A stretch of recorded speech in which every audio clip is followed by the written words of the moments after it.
So I'm always trying to think, being a girl dad is so helpful for me because I can always think, what do I want Selah to look for in a husband someday? That's how I'm always trying to frame how I live and how I treat Jaidyn and Selah in light of that. So I want Selah to date a man who will someday will treat her like a godly man would, and when they're married someday will prioritize her.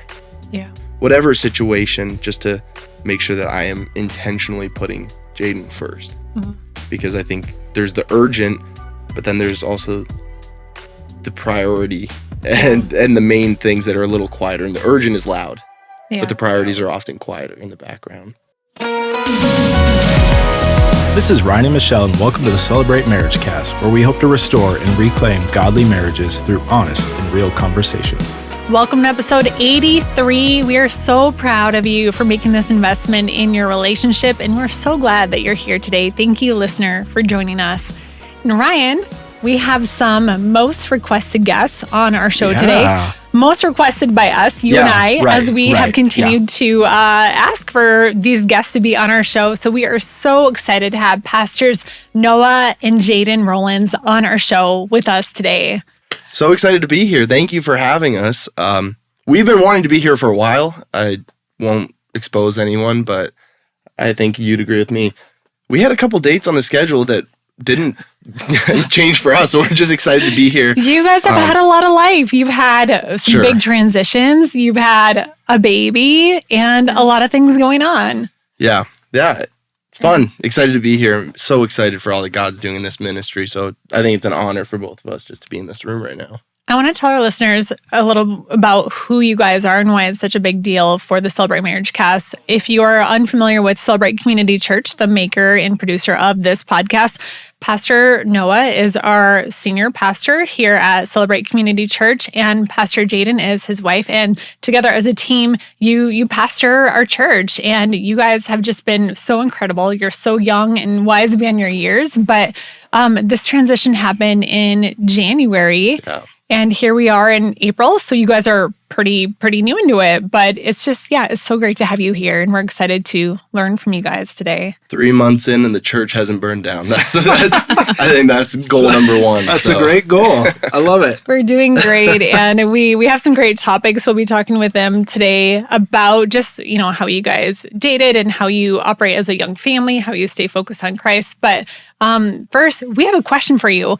We talk a lot in the show about soccer, and we heard that now that we've semi-retired a little bit, you guys have been recruiting our team back. We need people on our team this season. The rumors are true. Okay. Free agency opened up, and we saw a great opportunity to recruit some people, the transfer portal, whatever you want to say. So we've been very grateful. My life versus Romans 8:28, I say that all the time on the weekends, and I think, obviously, the reason you're not necessarily playing right now isn't good, and it's unfortunate, but I think you'd say God's used it for good things in your lives, and we're selfishly a little grateful to get a couple people on the team right now. So I don't know how that comes across, but thank you for that. We like to win, and your team was a winning team. He can use all things for good, right? Like work all things out. So that's awesome. Well, we're so glad that you guys are carving out time today. So I don't know. We haven't officially retired yet. Right. Right. I said like semi. It's not official. We'll see. We're focusing on maybe pickleball and things at the moment. Right. Yeah. Did you guys ever have 10 o'clock games? Because those are brutal. And we take turns doing that because one of us, it's kind of hard to ask people to come and watch your kids at 10 in the evening. I'm going to need you from 9 p.m. to like midnight, right? Yeah, so Noah and I switch back and forth on those games. So we haven't really played together in the last few weeks, but we get to come home and share how many goals each other got. We're in a competition. I have one, Noah has 2. Wow. Tomorrow he's not playing. All right, go Jaidyn. Let's go Jaidyn. Yeah. That's so fun. We did have some late games, and it was kind of like you couldn't let yourself get sleepy. You had to stay ramped up, like have a coffee or something and stay on. Exactly. Yeah.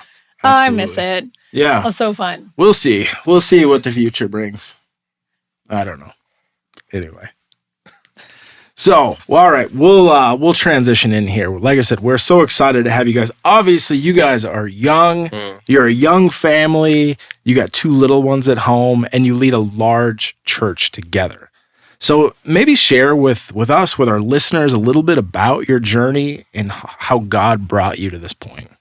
Yeah, I think the journey of the last 7-8 years, you can either give the 5-minute version or the 55-minute version, so I'll try and condense as much as we can. Jaidyn and I met at college in Canada, Kingswood University, and actually met on the co-ed soccer team. So that's where we became friends and started to connect. Cool. Friends before dating for several months, but it was just clear God was doing something there. And it was funny, just being friends early on with Jaidyn, she would not stop talking about this church from her home. And I got annoyed. I like this girl and I like hanging out with her, but she never stops talking about this church. And so it got to the point where I applied for an internship at this church in Sioux Falls, South Dakota, Celebrate.church, and got accepted. And we ended up starting to date 2 months before we came here for a summer internship. And she was here for the summer as well, and fell in love with the church and all God was doing here. And we didn't wait long to get engaged. We got engaged that fall. And so what is that? 9 months dated before we got engaged. COVID changed some of our plans, and so getting denied at a border complicated things. Long story short, we ended up moving to Oklahoma for a year, which wasn't our plan, but our first year of marriage was living in Bartlesville, Oklahoma, where we didn't really know anyone. Such a God story of what he did there. And then moved back here, came on staff at the church 4 years ago now, and both of us were on the team at the time, and have loved doing ministry together.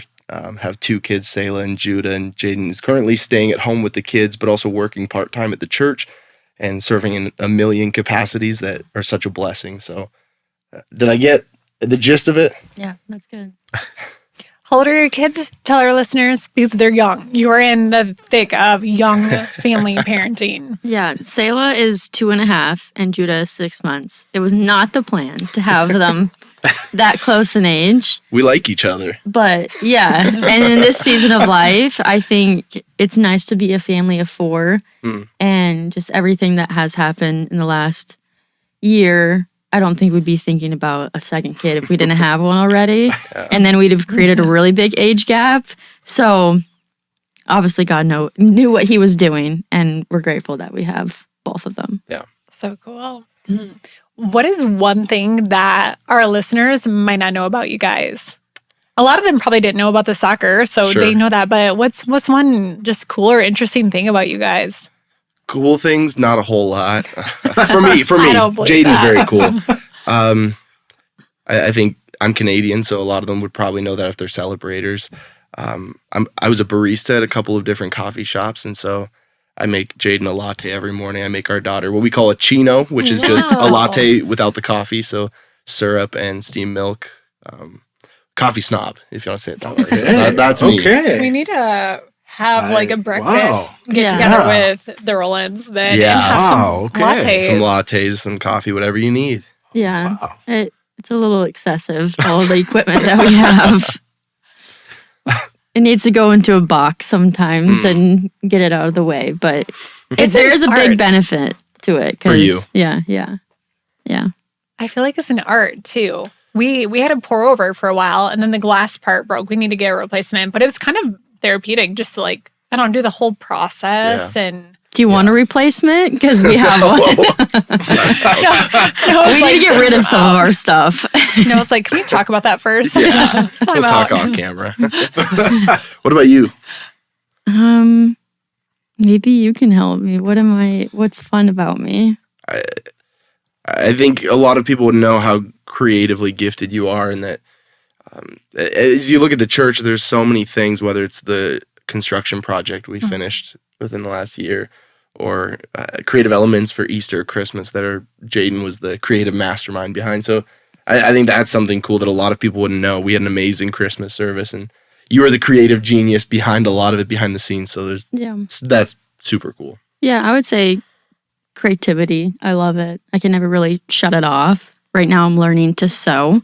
I've seen your pictures online. Those are so fun. Yeah, and I'm also someone on staff here is teaching me how to use things to cut wood, saw, learning how to use all those big tools. It's a little intimidating, but the person's teaching me is great. So made a picture frame and learning how to do things like that because I love it. So yeah. That's so cool. When I was on staff with the church, part of my role was in marketing and creative services a little bit. So we got to work together. And I saw that it was so clear.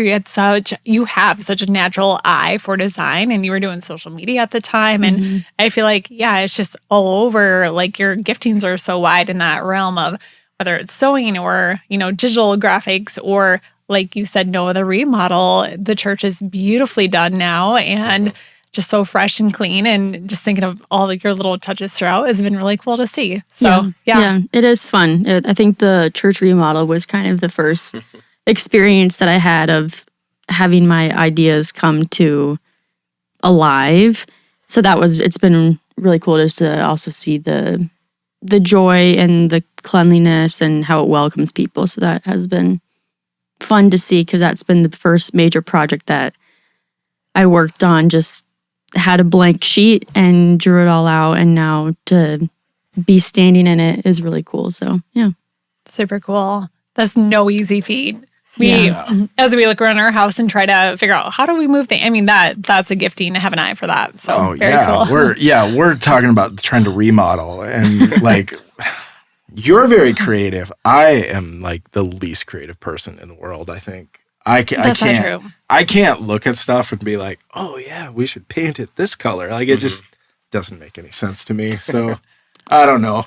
It's crazy. Some people have it. Some people have it. Absolutely. This weekend, someone on staff, she's redoing her bathroom, and so I've helped her do that. So I learned how to do flooring. Oh, that's cool. And my back and my knees hurt all Sunday, and I was walking with a limp, and I still feel like my knee is not where it was, but it was really fun. I feel like that's a good skill set to have. Yeah, very cool. Yeah, absolutely.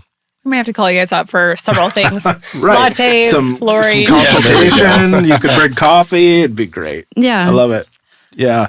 So a lot of people that are listening right now are actually not married. They're in the process of dating or seeking someone to date.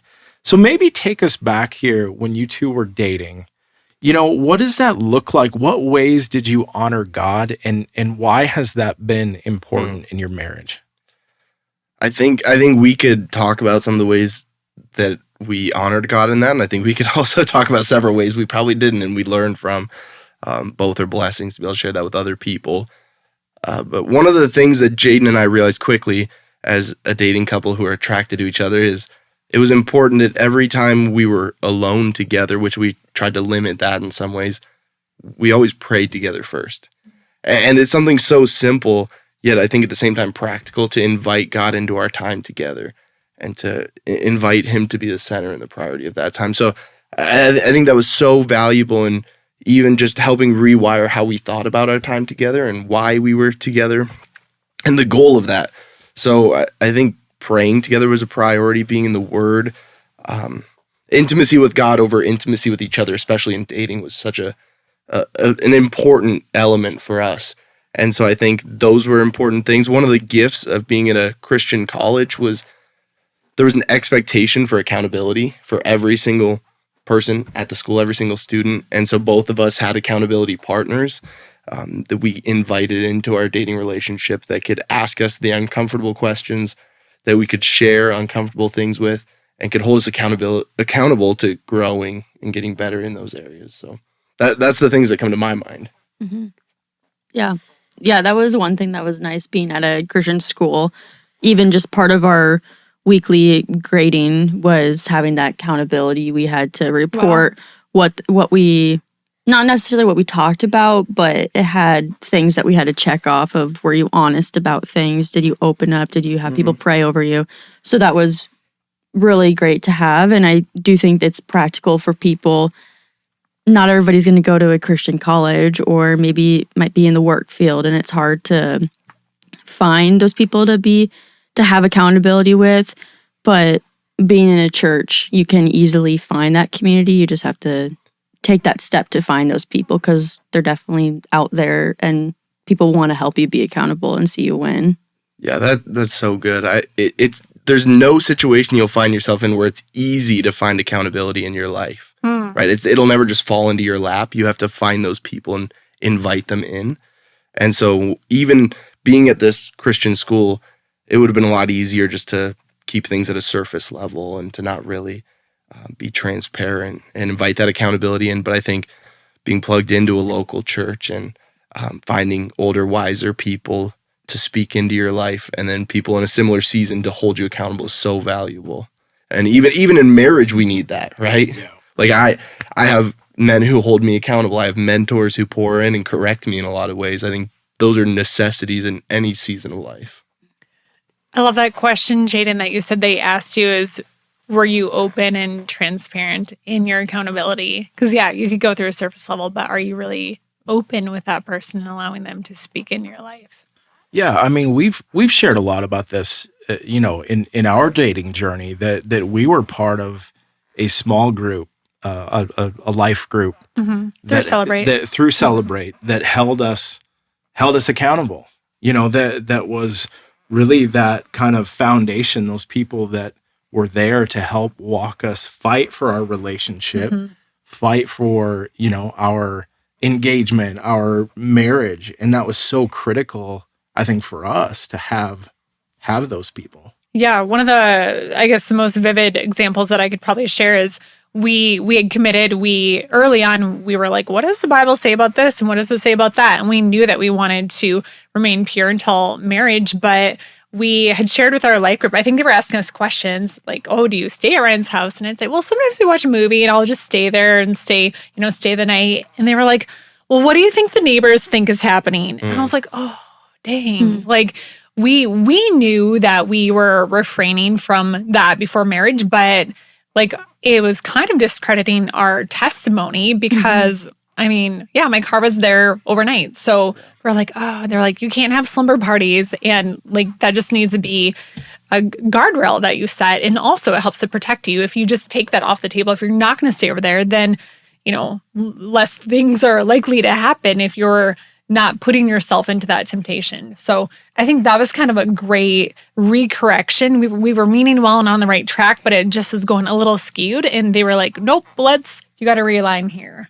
Yeah, I think that's so good because I think when we talk about when you get married, you're one, and a lot of people think that's just physically, but it's also emotionally, mentally, and spiritually. And so if you're being intimate in some of the ways that you're allowing more temptation to be intimate, because I know I kind of look at it as like a level thing. Like you want all those levels to stay the same, right? Like as you get married, you want those levels. You want to be more intimate physically, mentally, spiritually, emotionally with one another. But I see a lot of people that are dating or engaged and they want to be married. They allow some of those levels to rise and emotionally and mentally, and they're intimate in those ways.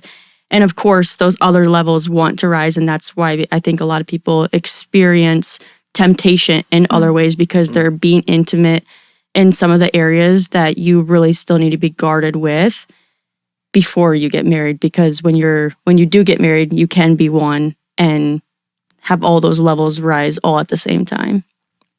That's a really great analogy. I like that visual of different levels. If you have different cylinders or something, all the levels, if one's going way up, the others are likely to kind of increase with it. I like that picture. That's really good. Well, what are some things that you guys do to keep your marriage healthy in the midst of parenting young children and having really high profile positions, for your career, for ministry, leading a large church? How do you keep things healthy? Do you want me to talk about that first or you? You can.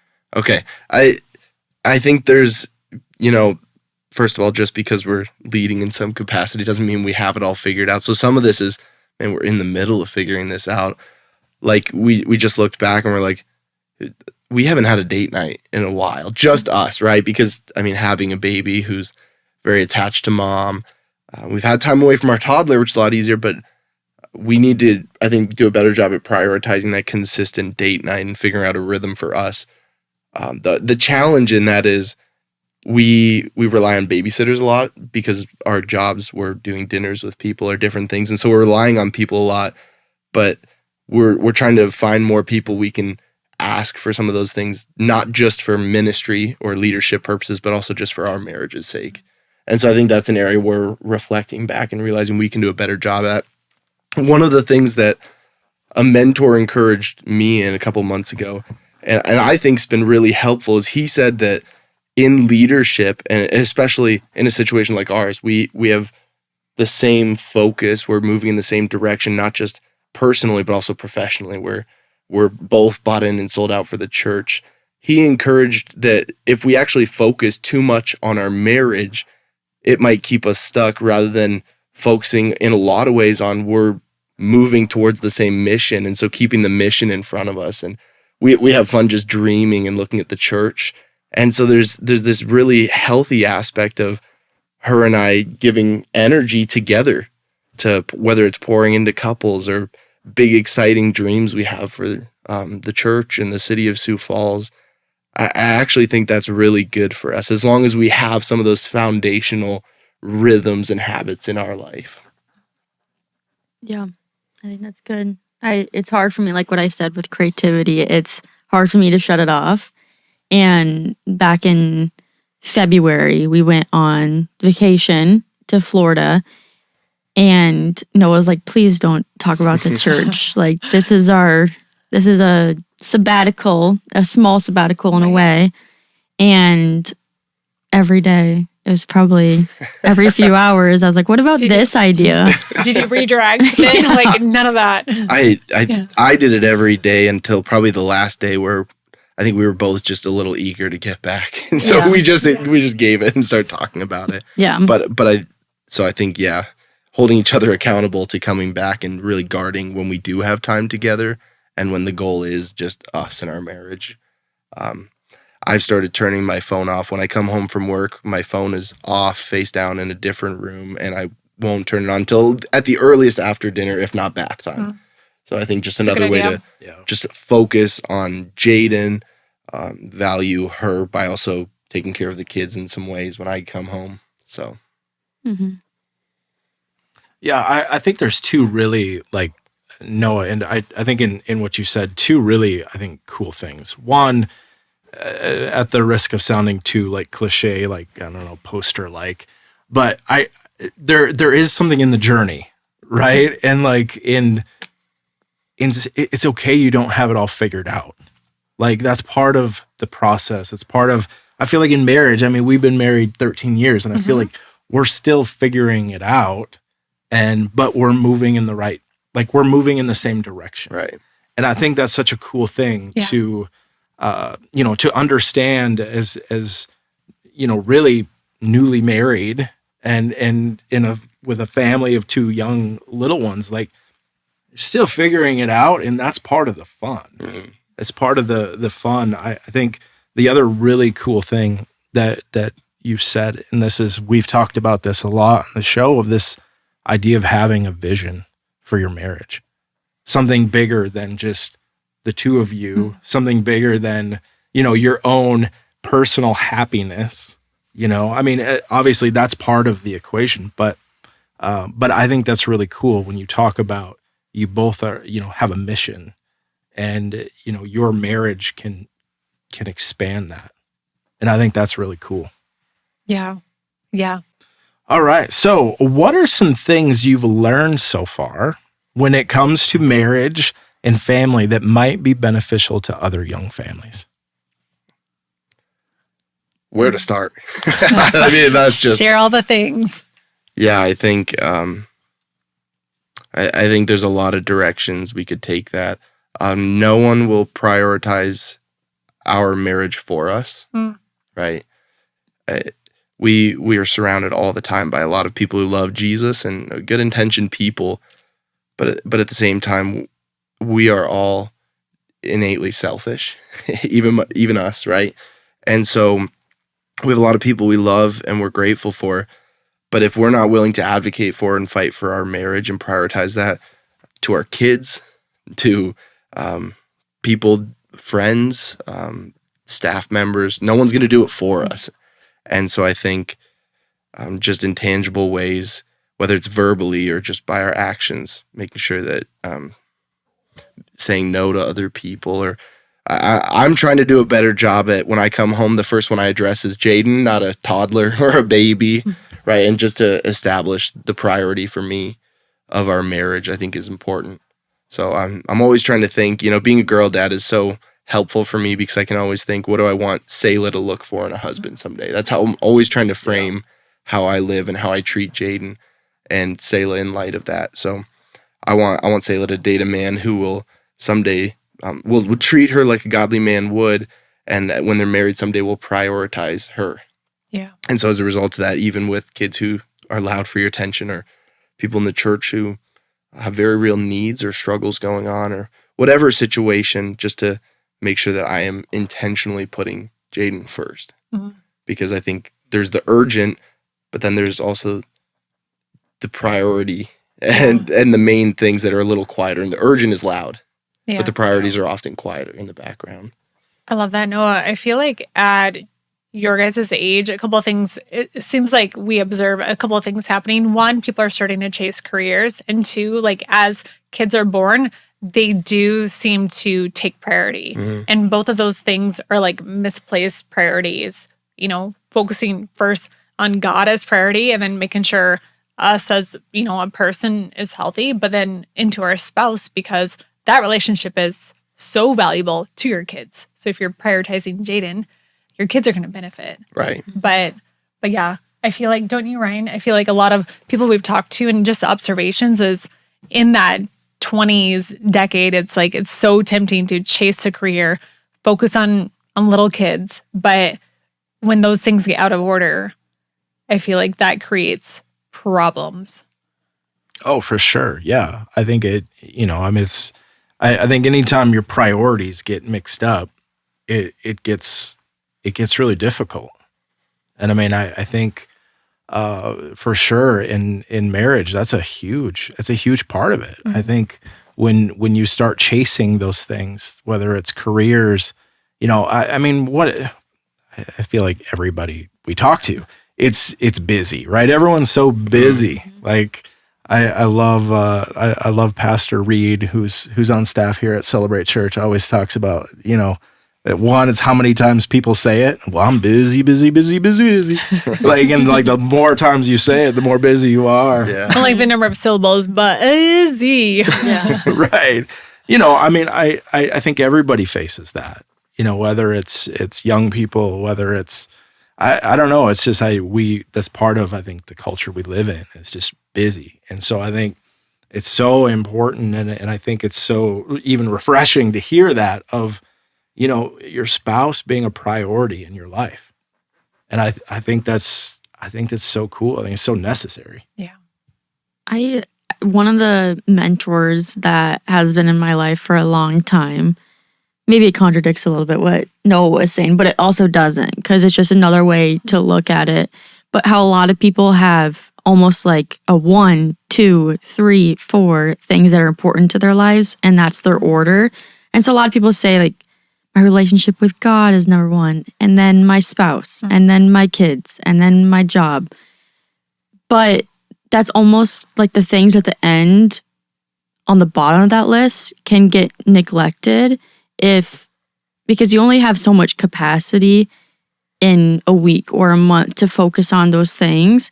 And so that can create a lack into those things that are at the bottom of the list.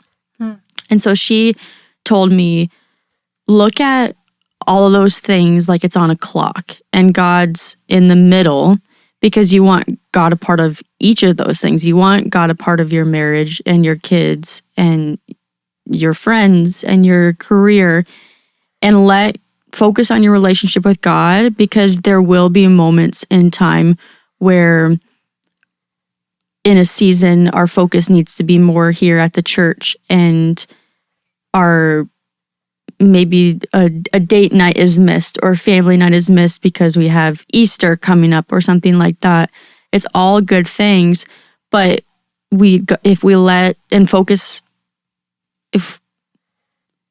focus on a relationship with God and let God move the clock, He's gonna move it to when we need to refocus on our marriage at times, because like when I had a baby, like I need Noah I need his full focus on me healing and helping with our toddler and helping with the babies at home.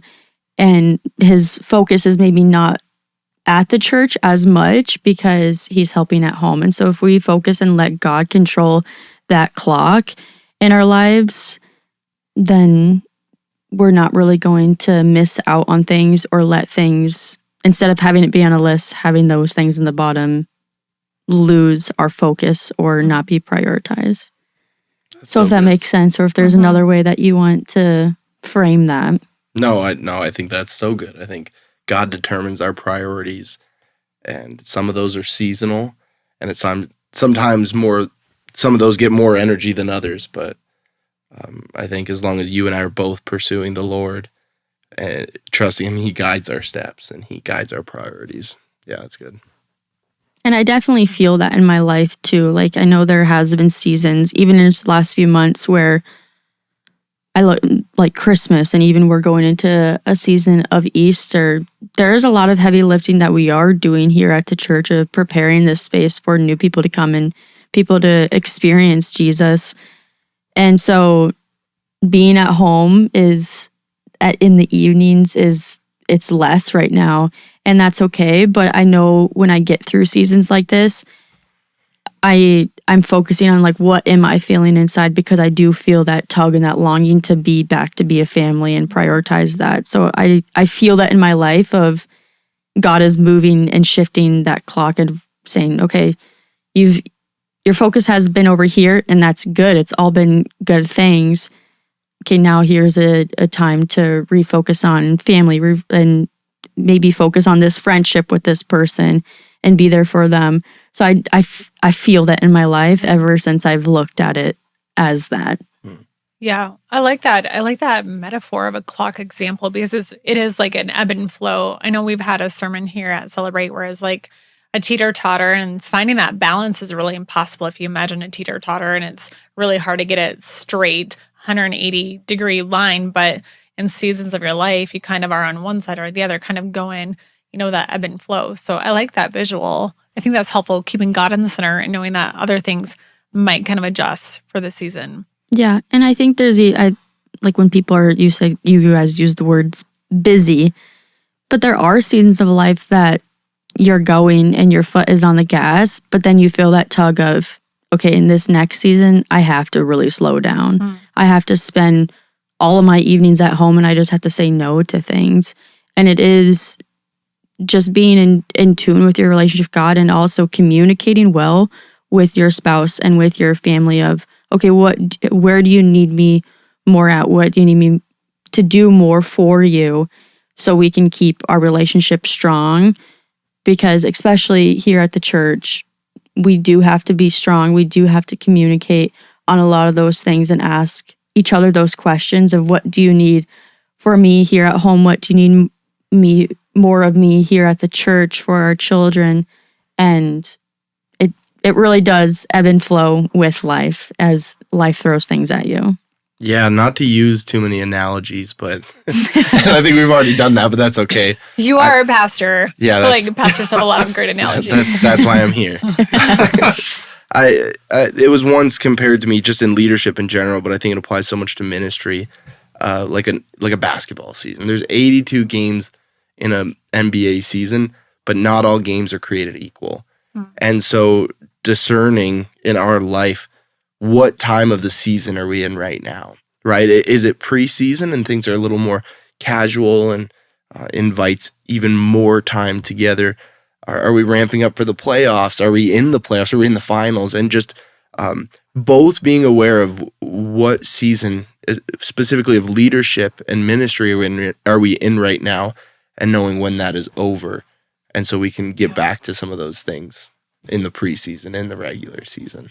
Yeah, one of the things that came to my mind when you said the team and the season is that as a team, even though they're busy, they're still together. Mm-hmm. And I think that one maybe trap that we've seen lots of people fall into is they have this divide and conquer mentality where mom will be, taking kids here or to a tournament in Minneapolis and dad will be going down to Kansas City or whatever. And I feel like we have had seasons of busy, but we've always done it together. I feel like that's been a really big differentiating factor of not dividing our household, but still being together. And then knowing that, okay, but our kids do crave that quality time. So if we're running too much, then we for us, we need to then, like you said, have a season of slower, intentional connection. If we're gone all the time running 2 sports, that's not good for them either. But we've tried to do it together. Yeah, that's good. Yeah, I think Jaidyn, Noah, I think what you said, there's this is just gold. I think, especially for young people, to understand that there are seasons of life, right, that come up that are challenging, that are difficult. But I think, what I heard you guys say is being open, communicating during those seasons of like, hey, this is a really difficult season.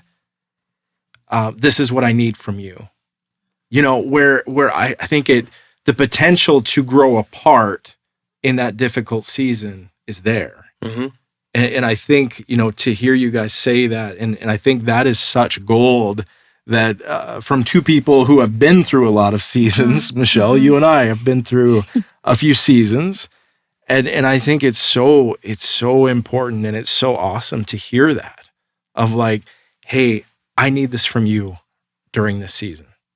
And I think if there's young people, newly married people that are listening, I think that is gold right there.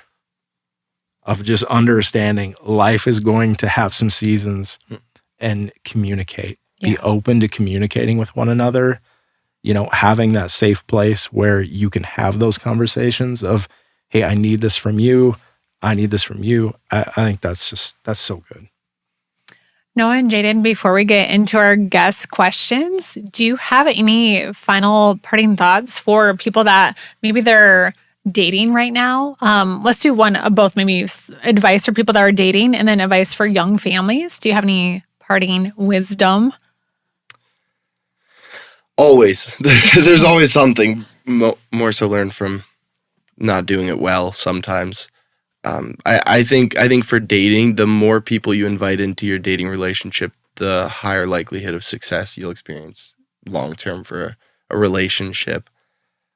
People you've given permission to speak in and correct or address or just ask questions. I think people are so valuable because as you get married and as you build a family and a life together, it only gets harder then to invite people in. And so if you've isolated your relationship in dating and engagement, it's not going to be easy to get out of that when you get married. It's possible, but it takes more work. So I think early on, the more you bring people in, it takes a village, not just to raise a family, it takes a village to date well. Yeah. And it takes a village to have a God-honoring marriage.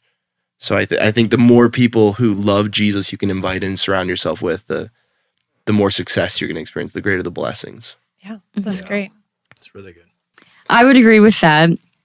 It definitely does take a village. I'm experiencing that in this season of a lot of my time is being a mom full-time, even though I'm here at the church part-time. But I'm learning is I need people in this same season as me, because I have people that speak into me personally and professionally and mentor me and coach me. But a mentor in our life talks about having comrades, coaches, and mentors. And a way that I know that I need to be a successful and a good, healthy mom is being able to find things to go to that is for my kids, but I can also have another mom in my life that I can have conversation with. We can vent about just things that are hard with a toddler and a baby. So trying to find those comrades and that community in this season is, no matter where you're at, if you're dating or if you're married and don't have kids, if you're married and do have kids, you need those people that you can be comrades with. That's so good. I love that, Jaidyn. Coach, mentor, and comrades. Because even like having a 6-month-old is totally different than like a 10-year-old. Like, so every day and week, Judah's going through things that teething or whatever, like that you just need other people to talk about that with. And what do I do? What have you found success with? So that's a beautiful picture of community. Yeah. Yeah. So good, you guys. Yeah. Very good. Should we do some guest questions? Let's do some guest questions. Are you guys up for it? Do you know exciting. about these? Yeah, absolutely. I'm excited. I'm excited rapid for them. fire. Okay. All right. Michelle, do you want me to do them or do you want to do them? No, you're the mystery question. You're the mystery guest question. Yep. Okay. Awesome. So, So again, set this up. We ask all of our guests these 3 rapid fire questions here. Number 1, what is your marriage why? Why is marriage important to you? I could give a million reasons. I think the marriage why for me,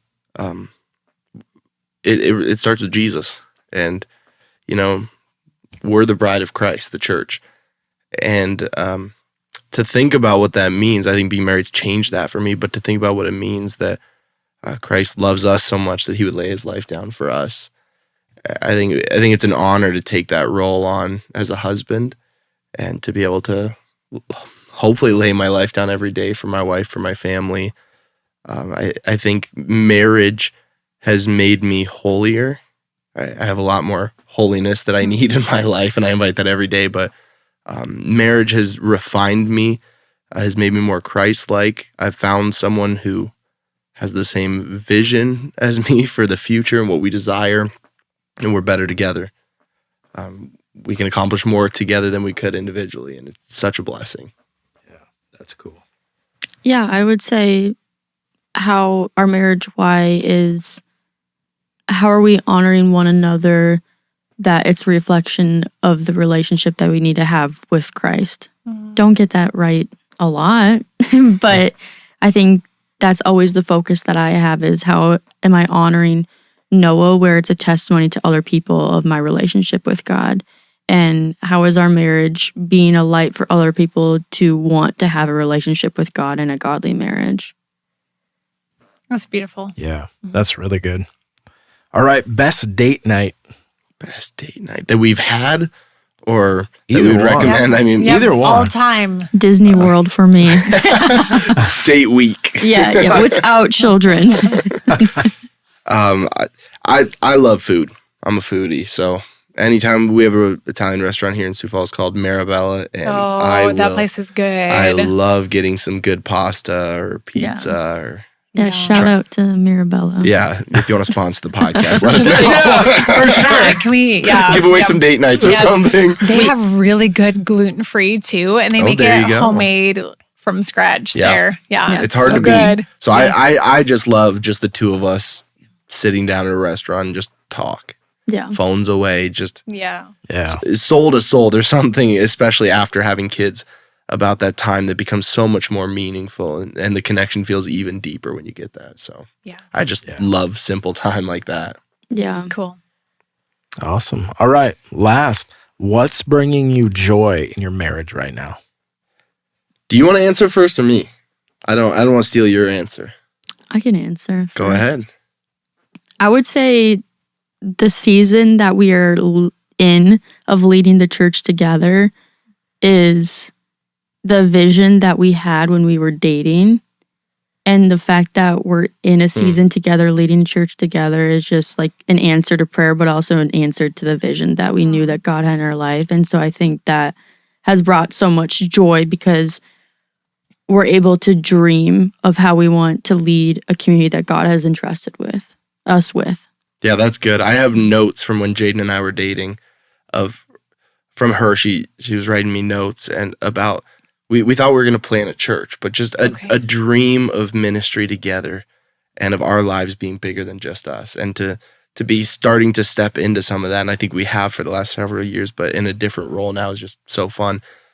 For me, I would say we actually have a couple we connected with a couple months ago now, and they mailed us, they live in Mitchell, South Dakota, and they mailed us a marriage journal. Mm-hmm. And so every weekend, we already missed a week, which I'll take the full blame for that one. But every week it comes with a devotional to read through together. But then we get to just look ahead to the next week and map out calendar things we should know about. We get to find out, hey, what do you need from me this week? You know, or how can I encourage you this week? What do I need to be praying for? That's cool. And just to make sure that we are aligned, especially, you know, we have Sunday morning services and there's a lot going on.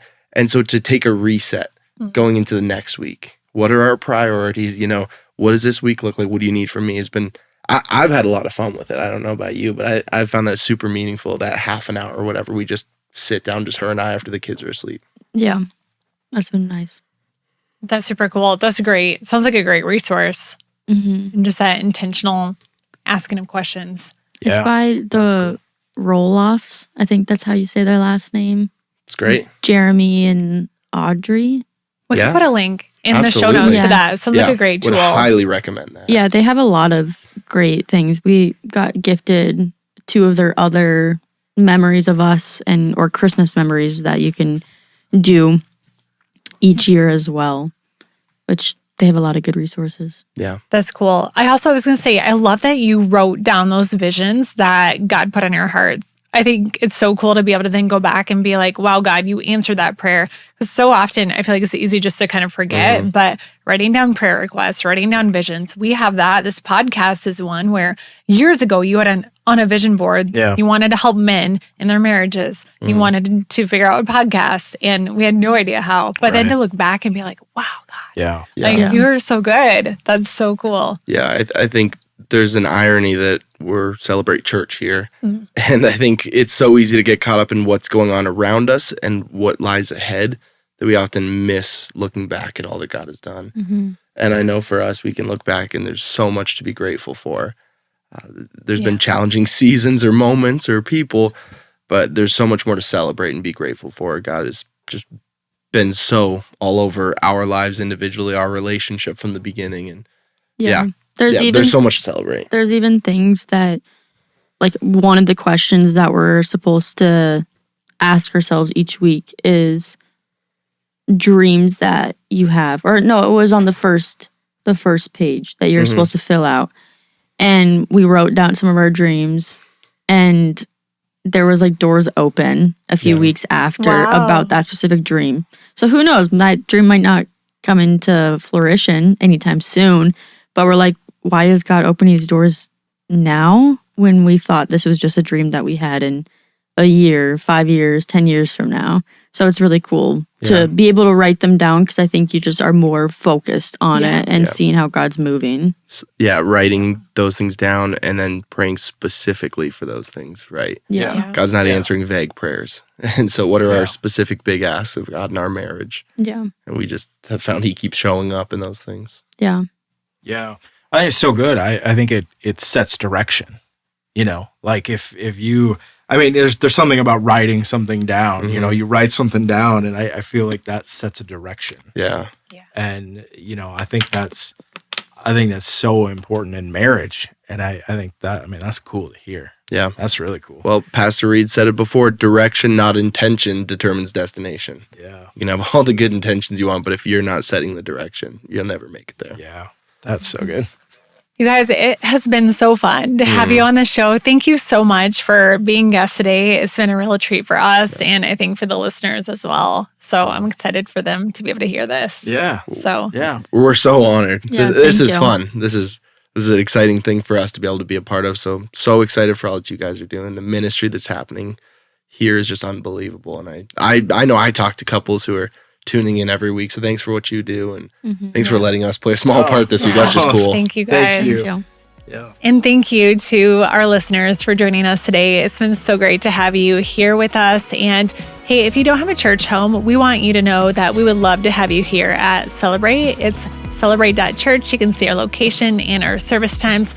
Also, if you have a question that you want us to answer on the show or a topic, we would love to hear that. You can text us at 605-951-0110. Additionally, we have marriage resources at Celebrate.church/marriage and Instagram, Celebrate MarriageCast. Have a great week.